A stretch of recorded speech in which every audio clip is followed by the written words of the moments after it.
Atrapado en el cuerpo equivocado, la ideología de género frente a la ciencia y la filosofía, de Pablo Muñoz Iturrieta. Estoy compartiendo el cuarto capítulo, la identidad de género. En este episodio voy a compartir la sección disforia de género. Recuerda escuchar los episodios anteriores para que puedas seguir el hilo del libro. Bueno, dice así. La disforia de género es una expresión para clasificar el problema de aquellas personas que manifiestan una incongruencia entre su sexo biológico y la identidad de género y que por causa de este conflicto buscan asistencia profesional. Como afirmábamos más arriba, la mayoría de la población no tiene problema en identificar el propio género con el sexo biológico. Este rasgo binario, es decir, el ser hombre o mujer, es un criterio objetivo y fundamentado en la ciencia, por lo que podemos decir que es una percepción y aceptación de lo que uno es realmente.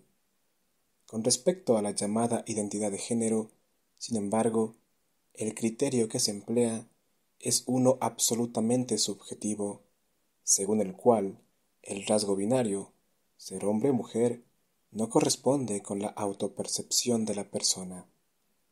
A estas personas, las cuales se identifican con un género distinto al que indica su sexo biológico, la ideología las clasifica como transgénero, transexual. Para que se entienda la distinción, es aquella persona que ha recurrido a tratamientos hormonales y operaciones de, entre comillas, reasignación sexual, para transformar su apariencia externa, de tal manera que corresponda mejor con el género según el cual la persona se, entre comillas, autopercibe. Ahora bien, no hay un solo tipo de transexualidad como veremos. Entre todos los tipos, hay uno que tiene origen en la niñez y se le conoce como disforia de género. Según la última edición del reconocido Manual Estadístico y de Diagnóstico de Desórdenes Mentales de la Asociación Americana de Psiquiatría, la disforia de género se caracteriza por la incongruencia entre el género que uno siente, expresa y el asignado, así como un malestar clínicamente significativo o un deterioro en el ámbito social, ocupacional y otras áreas importantes del funcionamiento. Para entender qué es la disforia de género, es necesario aclarar que no es lo mismo que la disconformidad de género, según la cual un individuo se comporta de maneras contrarias a las normas específicas del género al que corresponde su sexo biológico. Por ejemplo, los travestis que se visten como mujeres, pero no se consideran tales, y que tampoco es lo que se llamaba trastorno de identidad de género, el cual era el tipo de diagnóstico psiquiátrico para estos casos empleados hasta la edición anterior del manual. Algo interesante a notar es la influencia ideológica de la definición, ya que se habla de género como sentido, expresado y asignado. Como varios psiquiatras han confirmado, hubo mucha presión del lobby LGBT para que se introduzca este término. Los psiquiatras Meyer y Mahiuk, por ejemplo, sostienen que el concepto empleado en el DSM-5 de sentir subjetivamente que el género propio es incongruente con el sexo biológico, tal vez requiera de un mayor escrutinio crítico y posiblemente alguna modificación. Además, con respecto al criterio de diagnóstico, ambas ediciones concuerdan en mostrar una incongruencia entre el género y el sexo biológico, pero para que se lo pueda diagnosticar como disforia de género, el paciente debe experimentar una lista de consecuencias de esta incongruencia, tales como el malestar clínico y el deterioro en varios aspectos de su vida, etc. Es decir que, para que haya un trastorno psiquiátrico, se debe dar un determinado conflicto.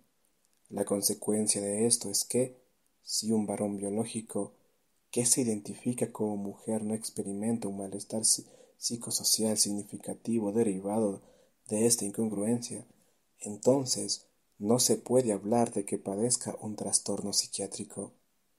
Pero, ¿eso es verdaderamente así? Pero, ¿por qué es que lo que define al trastorno es la naturaleza del conflicto y no el hecho de que el género expresado difiera del biológico? Esta consideración como criterio parece más bien subjetiva e ideológica. Hay muchas personas que se identifican como transgénero, pero no sufren una disforia asociada a su identidad de género.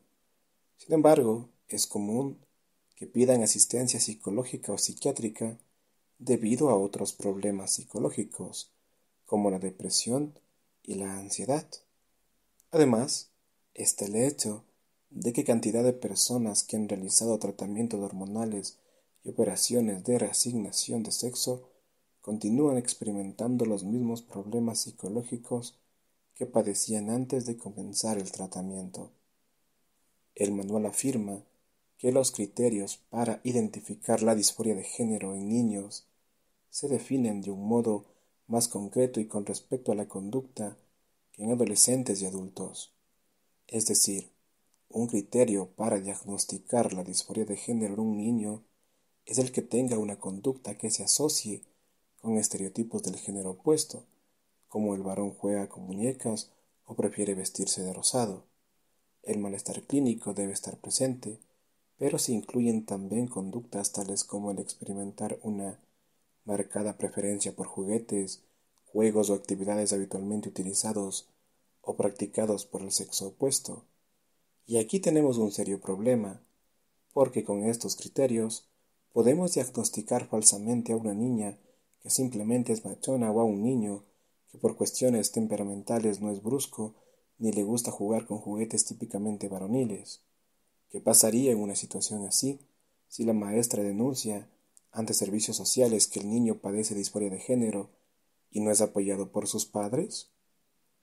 En Canadá, empleando el marco legal, el Estado puede quitarles los hijos a sus padres si éstos no alientan al niño a percibirse de otro género. Aparte, no hay ningún fundamento científico en el creer que el jugar con juguetes típicos de niño defina a un niño como tal, ni que hacerlo con juguetes típicos de niña defina a una niña como tal. Como vimos más arriba, no es lo que socialmente se percibe como ser varón lo que hace que alguien sea varón. Todos estos cuestionamientos a la definición de la disforia de género hacen que tales diagnósticos carezcan de fiabilidad. La realidad es que de hecho hay niños que tienen dificultades psicológicas para aceptar su sexo biológico como el propio, y qué decir de aquellos niños que, como veremos más adelante, han experimentado situaciones muy traumáticas, las cuales han provocado que manifiesten un malestar por el género asociado al sexo biológico. También es cierto que hay niños y niñas que sienten demasiada presión y presentan conflictos internos con respecto a las expectativas sociales asociadas al ser hombre o mujer.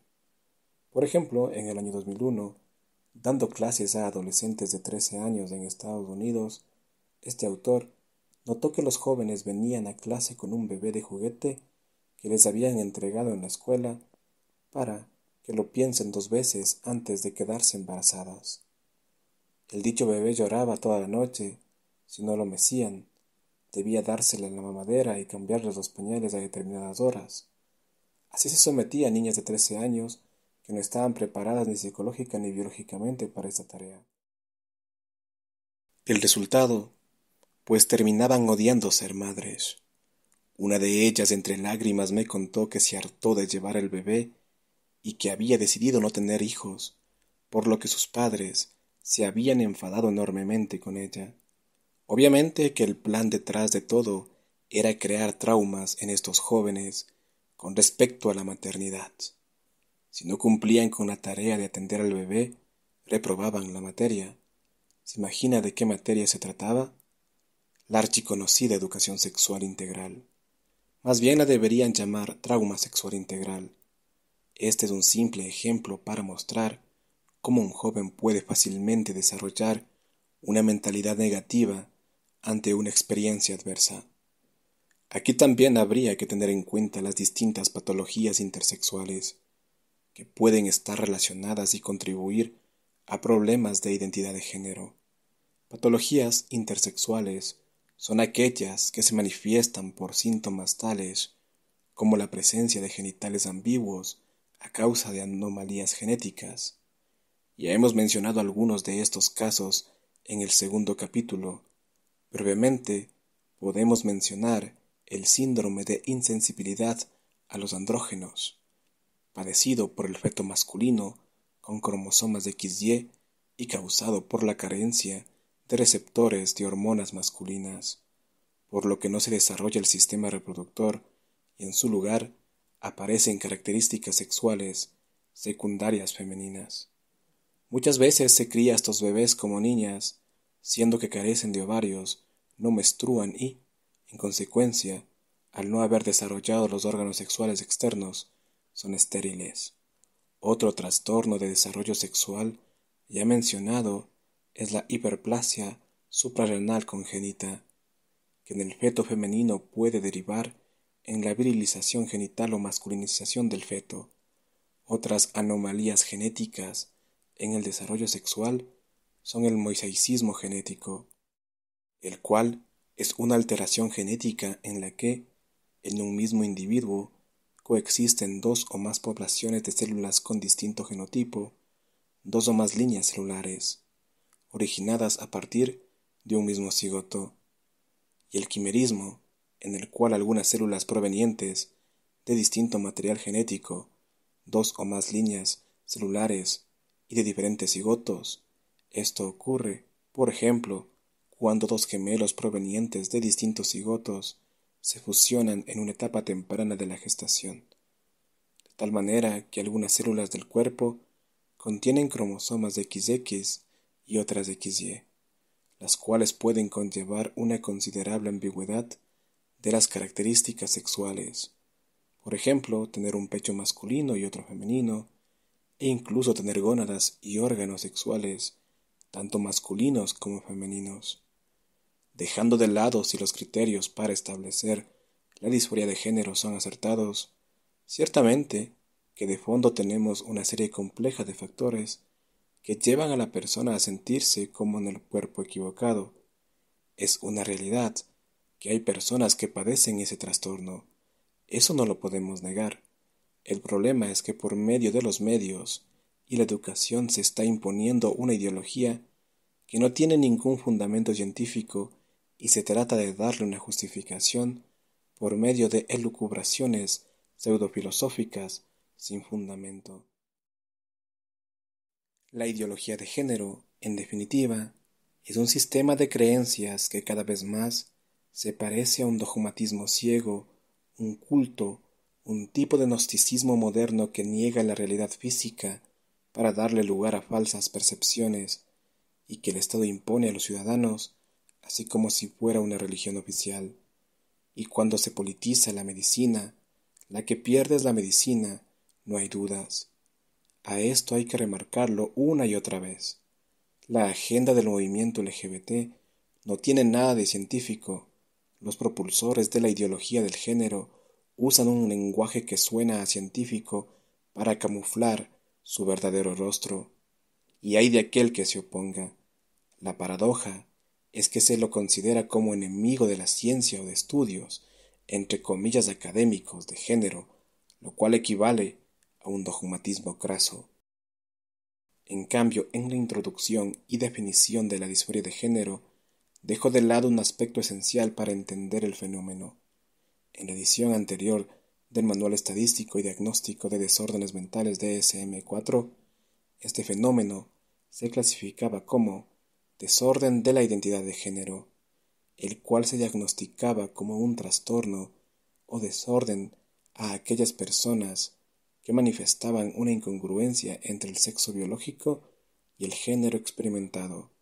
Esta definición clínica era acertada y que contenía en sí la doble naturaleza de este desorden. Como explica el Dr. Mahug, esta sensación intensa de ser transgénero constituye un trastorno mental en dos aspectos. El primero es que la idea de desalineación del sexo es simplemente errónea, ya que no se corresponde con la realidad física. La segunda es que puede conducir a consecuencias psicológicas perturbadoras. Además, según testificó el psiquiatra Dr. Alan Josephson ante una corte federal en los Estados Unidos, debido a los cambios de terminología y definiciones empleadas, esto fue el resultado no de los descubrimientos de la ciencia, sino de la presión política.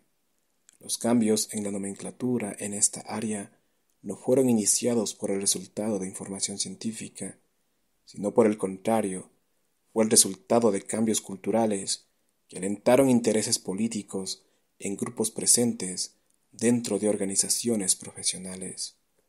Uno de los problemas más graves para la ideología de género, el cual es un obstáculo insorteable, es que la ciencia no ayuda al argumento sobre el género. Si los activistas LGBT fuesen honestos, tendrían que tener en cuenta no solo las causas de la disforia de género, sino también el cuánto dura en la persona. Estos dos puntos son clave. Veremos a continuación la hipótesis de haber nacido con el cuerpo equivocado, algo que ya tratamos en el segundo capítulo, seguido por una explicación realista de qué consiste ese trastorno y la verdad sobre la duración de la disforia en los niños. Y bueno amigos, esto lo estaremos revisando en el siguiente episodio con la sección que se titula La disforia de género y la hipótesis del atrapado en el cuerpo equivocado. Así que bueno, comparte esta información, suscríbete al canal, dale me gusta al episodio. De igual manera puedes apoyar al mismo desde el enlace en la descripción. Sin nada más que decir, me despido. Hasta una próxima oportunidad. Gracias.